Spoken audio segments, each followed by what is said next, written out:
बहुत समय पहले कनिका और राधा नाम की दो बहनें अपनी सौतेली माँ सावित्री के साथ रहती थीं। सावित्री की अपनी भी एक बेटी थी जिसका नाम खुशी था। खुशी और सावित्री राधा और कनिका के साथ बहुत बुरा व्यवहार करती थीं और उनसे घर का सारा काम करवाती थीं। अरे ओ राधा की बच्ची, कहाँ मर गई? जी माँ, बोलिए क्या हुआ? सुन, मेरी बेटी का आइसक्रीम खाने का मन है। ये ले पैसे और आइसक्रीम लेकर आ। और हाँ, चॉकलेट फ्लेवर ही लाना। माँ, आइसक्रीम खाने का मन तो मेरा भी है। आप थोड़े से पैसे और दे दो ना। राधा के इतना कहते ही सावित्री राधा को बहुत तेज थप्पड़ मारती है और धक्का मारकर नीचे गिरा देती है। जब देखो मेरी बेटी की चीजों पर नजर लगाती रहती है। खड़ी हो और मेरी बेटी के लिए आइसक्रीम लेकर आ। रोते रोते राधा वहाँ से चली जाती है। रास्ते में राधा मन ही मन कहती है, पिताजी ने अपनी खुशी के लिए दूसरी शादी कर ली। खुद तो वो मजे से शहर में है, लेकिन यहाँ पर मेरी और दीदी की जिंदगी सौतेली माँ ने नर्क बना रखी है। राधा सुनसान सड़क पर अकेली चल रही थी।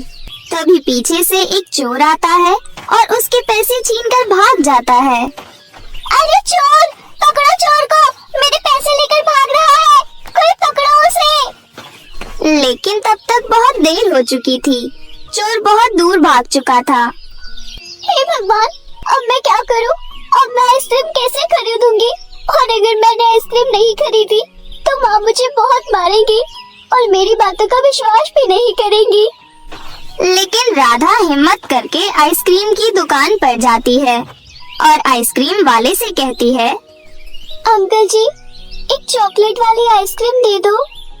जरूर बेटा, लाओ पैसे दो। अंकल जी, मेरे पास पैसे नहीं है।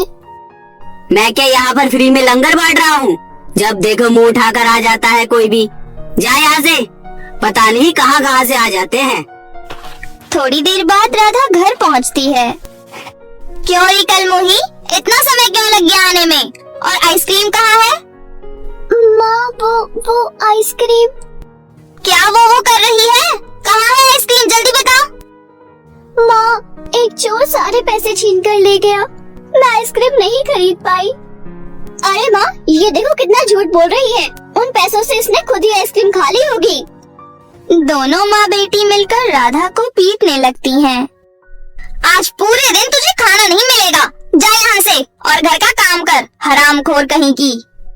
रोते रोते राधा अपनी बड़ी बहन कनिका के पास आती है और सारी बात बताती है। बहन, तुम रो मत, मुझे पता है तुमने ऐसा नहीं किया। दीदी, हमें इन दोनों से कैसे छुटकारा मिलेगा? इन दोनों ने हमारी जिंदगी नर्क बना रखी है। तू चिंता मत कर बहन, बहुत जल्दी सब कुछ ठीक हो जाएगा। दोनों बहनें मिलकर घर का सारा काम करती हैं। थोड़ी देर बाद कनिका सावित्री के पास जाती है और कहती है, माँ, घर का सारा काम हो गया, अब हमें खाना दे दो और राधा का भी खाना दे दो। अभी राधा छोटी है, उससे गलती हो गई। उसकी तरफ से मैं आपसे माफी मांगती हूँ। आगे से कभी भी वो ऐसा नहीं करेगी। माँ, आप राधा को खाना मत देना, उसने मेरी आइसक्रीम खाई है, उसको आप खाना मत देना। और आप अगर उसको खाना दोगे तो मैं खाना नहीं खाऊंगी। अरे मेरी प्यारी गुड़िया, ऐसे मुंह मत फुलाओ। मैं उसको खाना नहीं दूंगी बेटा। इतना कहकर सावित्री कनिका को एक रोटी देती है। ये पकड़ एक रोटी और जा यहाँ से। और अगर अब कुछ बोलेगी तो तेरा भी खाना बंद कर दूंगी मैं। कनिका एक रोटी लेकर राधा के पास आती है और कहती है, राधा, खाना खा ले। मैंने तो खा लिया। एक रोटी मैंने तुम्हारे लिए बचा दी है, ये तुम खा लो। लेकिन माँ को मत बताना कि मैंने तुम्हें रोटी दी थी। आप झूठ बोल रही हो दीदी, मुझे पता है आपने कुछ नहीं खाया है। ये रोटी आप ही खा लो, मुझे बिल्कुल भूख नहीं है। अच्छा ठीक है, एक काम करते हैं, इसे आधा आधा खा लेते हैं। दोनों बहनें उस रोटी को आधा आधा खा लेती हैं और रोटी खाकर चुपचाप सो जाती हैं। अगले दिन सावित्री राधा और कनिका को अपने पास बुलाती है और कहती है, सुनो तुम दोनों, ये लो पैसे और बाजार से जाकर फल और सब्जियां ले आओ। और हाँ, आज तुम दोनों बाजार बिना चप्पल के जाओगी, यही तुम्हारी सजा है। लेकिन माँ, बाहर तो इतनी तेज धूप है, हम नंगे पैर कैसे चलेंगे? मैंने एक बार बोल दिया तो बोल दिया, जाओ यहाँ से, बाजार से सब्जियां लेकर आओ, नहीं तो प्रेस से तुम्हारे हाथ जला दूंगी। रोते रोते दोनों बहन बाजार चली जाती हैं। बाहर धूप बहुत तेज थी, दोनों के पैर जल रहे थे। दीदी, मेरे पैर जल रहे हैं, मुझसे चला नहीं जा रहा। राधा, तू एक काम कर, इस पेड़ के नीचे बैठ जा, मैं सब्जियां लेकर आ जाती हूँ। तभी कनिका और राधा के पास एक बुढ़िया आती है। अरे बेटे, मुझे चक्कर आ रहे हैं, क्या तुम ये सामान मेरे घर तक छोड़ दोगे? बस थोड़ी ही दूर पर मेरा घर है। आइए दादी, आप हमारे साथ चलिए, हम आपके सामान और आपको घर छोड़ देते हैं। दोनों बहनें बुढ़िया का सामान लेकर बुढ़िया के पीछे पीछे चलने लगती हैं। थोड़ी देर बाद कनिका और राधा बुढ़िया के घर पहुंच जाती हैं। तुम दोनों का बहुत बहुत शुक्रिया, तुम दोनों तो बहुत ही संस्कारी हो। लेकिन बेटी, तुम दोनों इतनी गर्मी में कहाँ जा रही थी और तुम नंगे पैर क्यों हो? बूढ़ी औरत की बात सुनकर राधा रो पड़ती है और कहती है, दादी, हमारे घर में हमारी सौतेली माँ है जो हम पर बहुत अत्याचार करती है। आज तो उन्होंने हद ही कर दी, हमें नंगे पैर इतनी धूप में बाजार में सब्जी लाने को भेज दिया। हे भगवान, तुम्हारी सौतेली माँ तो बहुत ही दुष्ट औरत है। ऊपर वाला ऐसी सौतेली माँ किसी को ना दे। लेकिन तुम दोनों चिंता मत करो, मैं तुम्हारी मदद करूँगी। उसके बाद वो बूढ़ी औरत उन दोनों को एक नदी के पास ले आती है। बेटी, ये सोने और चांदी की चूड़ियों की नदी है। हे जादुई नदी, इन दोनों बहनों की मदद करो। तभी उस नदी से सोने और चांदी की चूड़ियां बाहर निकल कर आती हैं। बेटी, तुम ये चूड़ियां रख लो, ये सोने और चांदी की जादुई चूड़ियां हैं। ये तुम्हारी हर मुसीबत में मदद करेंगी। उसके बाद दोनों बहनें चूड़ियां लेकर अपने घर चली जाती हैं। अब जब भी सावित्री राधा और कनिका को मारती थी तो राधा और कनिका बहुत हंसती थी। उन दोनों पर मार का कोई असर नहीं होता था और अब वो दोनों अपनी सौतेली माँ से खाना भी नहीं मांगती थी। वो दोनों सोने और चांदी की चूड़ियों से ही खाना मांगती थी और सोने और चांदी की जादुई चूड़ियों की मदद से घर का सारा काम भी कर लेती थी। माँ, आप देख रही हो ना, आज के लिए दोनों बहनें कुछ ज्यादा ही खुश रहती हैं और अब तो आपसे खाना भी नहीं मांगती और तो और घर का काम भी बहुत जल्दी कर लेती है। हम दोनों इन्हें कितना मारते हैं लेकिन कोई असर ही नहीं है इन दोनों पर। मुझे लगता है कुछ न कुछ गड़बड़ जरूर है। आज से हम दोनों इन दोनों पर नजर रखेंगे। दोनों माँ बेटी छुपकर राधा और कनिका पर नजर रखने लगी। एक दिन राधा और कनिका सोने और चांदी की चूड़ियों से खाना मांगती हैं, तो वो सब सावित्री और प्रिया देख लेती हैं। अरे माँ, इन दोनों के पास तो सोने और चांदी की जादुई चूड़ियाँ हैं। माँ, ये चूड़ियाँ मुझे भी चाहिए। इसके बाद सावित्री और खुशी राधा और कनिका के कमरे में जाती है और उनसे चूड़ियाँ छीन लेती है। इसके बाद खुशी और सावित्री अपने हाथों में चूड़ियाँ पहन लेती हैं, लेकिन चूड़ियाँ पहनते ही उन दोनों को बहुत तेज करंट लगता है। अरे माँ, इन चूड़ियों में तो करंट आ रहा है, बचाओ, कोई बचाओ मुझे। राधा, कनिका, बेटियों मुझे माफ कर दो, हमने तुम्हारे साथ बहुत गलत किया है, रोको ना इनको।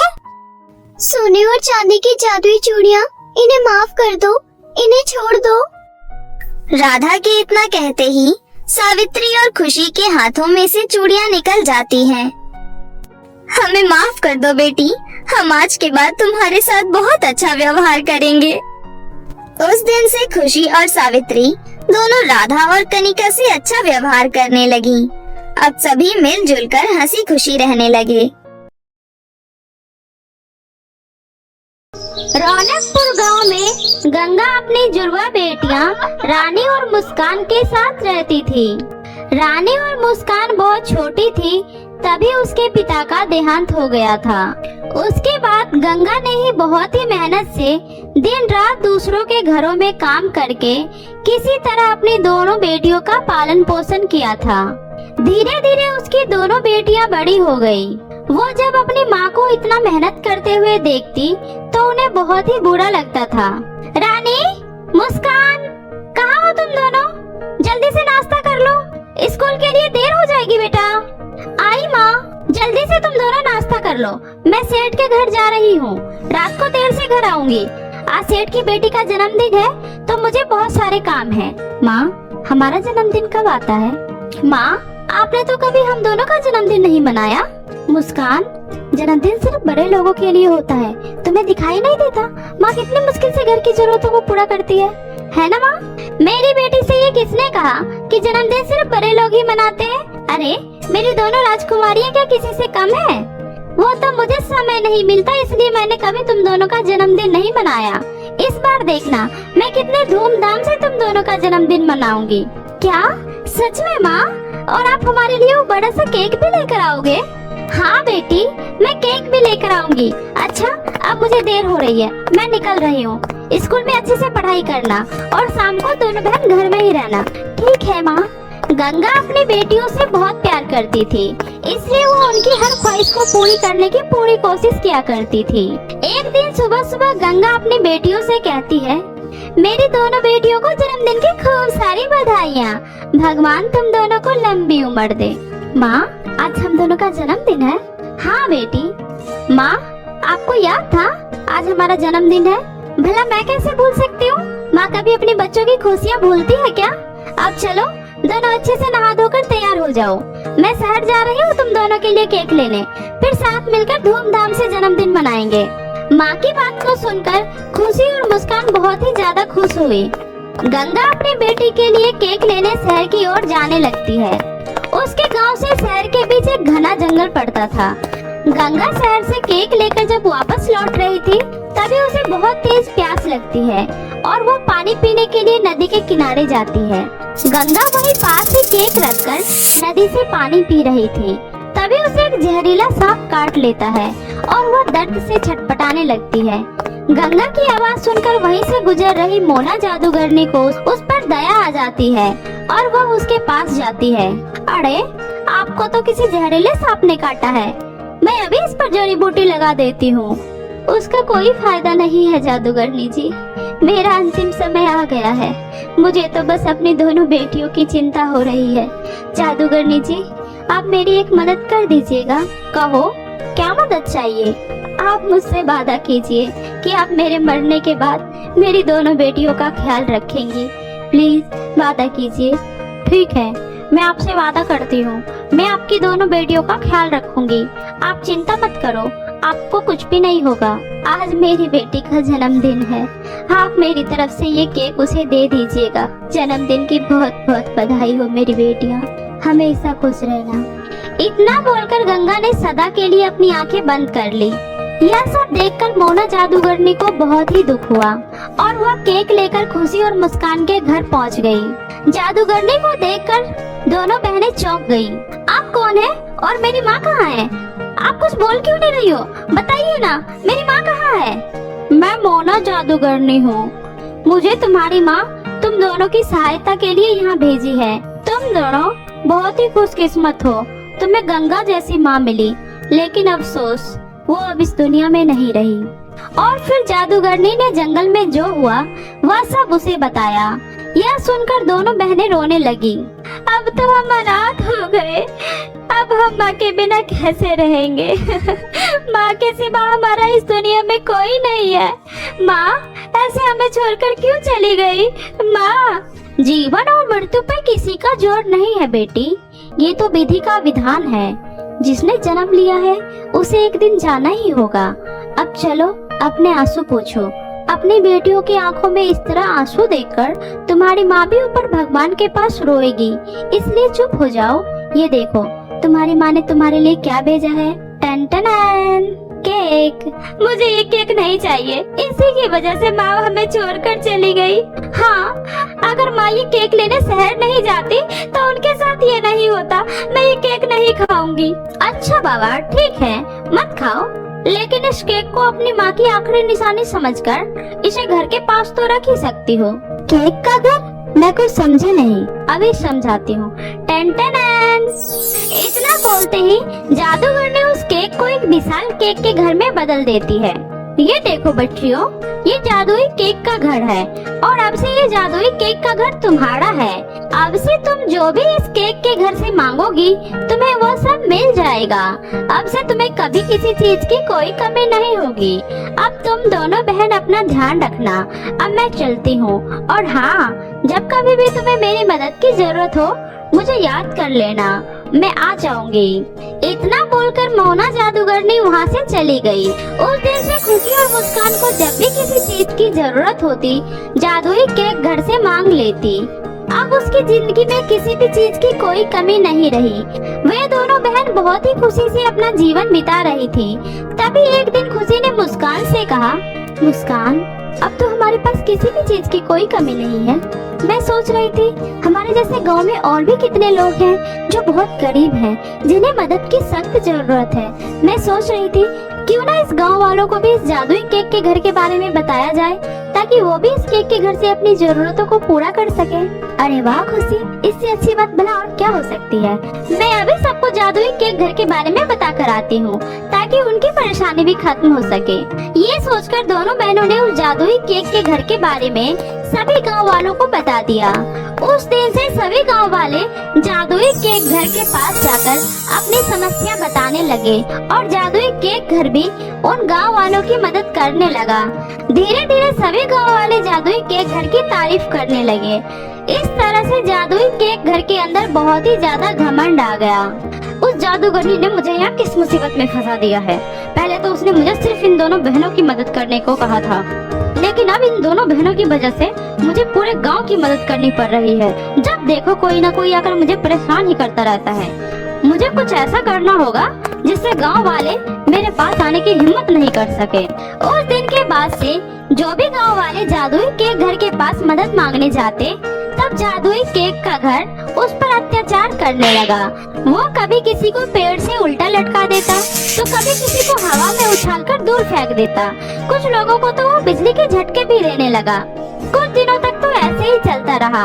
उस घमंडी जादुई केक से सभी गांव वाले परेशान हो गए। फिर एक दिन सभी गांव वाले मिलकर उन दोनों बहनों के पास गए और उनसे बोले, बेटी, तुमने जो हमें जादुई केक के घर के बारे में बताया था, वो केक का घर तो हम पर बहुत अत्याचार कर रहा है। तुम दोनों बहन कृपया करके हमें उस जादुई घमंडी केक के घर से बचा लो बेटी। ये सुनकर दोनों बहनें बहुत ही ज्यादा चिंतित हो गई। फिर खुशी उन गांव वालों से बोली, जिस जादूगरनी ने मुझे यह केक दिया था, उन्होंने मुझसे कहा था जब भी जरूरत पड़े तो मुझे याद कर लेना। रुकिए, मैं उन्हें बुलाने की कोशिश करती हूँ। इतना कहकर दोनों बहनें जादूगरनी को मन ही मन याद करने लगी। पलक झपकते ही जादूगरनी वहाँ प्रकट हो गई। तब दोनों बहनों ने जादूगरनी को सब कुछ बताया। यह सब सुनकर जादूगरनी ने कहा, उस जादुई केक घर ने आप लोगों के साथ जो कुछ भी किया वह बहुत ही गलत है। मैं अभी उस जादुई केक घर का घमंड खत्म करती हूँ। ये बोलकर जादूगरनी जैसे ही उस जादुई केक घर के पास गई, घमंड में चूर जादुई केक घर ने जादूगरनी पर भी हमला करने की कोशिश किया। तब जादूगरनी ने अपनी जादुई छड़ी घुमाई और जादुई केक घर को वहीं पर जलाकर राख कर दिया। ये देखकर सभी गांव वाले बहुत ही खुश हो गए। फिर जादूगरनी उन गांव वालों से बोली, आप सभी गांव वालों ने इस पेड़ पर जो जादुई केक का घर था उस पर पूरी तरह निर्भर हो गए, इसलिए आप लोगों के साथ ऐसा हुआ। अब से आप सब खुद ही अपनी समस्याओं का हल करना। अगर आप सबको कभी ज्यादा परेशानी हो तो मुझे याद कर लेना। मैं खुद आप लोगों की मदद करने यहाँ आ जाया करूँगी। इतना बोलकर जादूगरनी वहाँ से चली गई और उस दिन के बाद से सभी गांव वाले खुद ही मेहनत करके खाने लगे। कभी उन्हें ज्यादा दिक्कत होती तो वो जादूगरनी को याद कर लिया करते। साथ ही खुशी और मुस्कान भी गांव वालों की हर संभव मदद कर खुशी खुशी अपना जीवन बिताने लगी।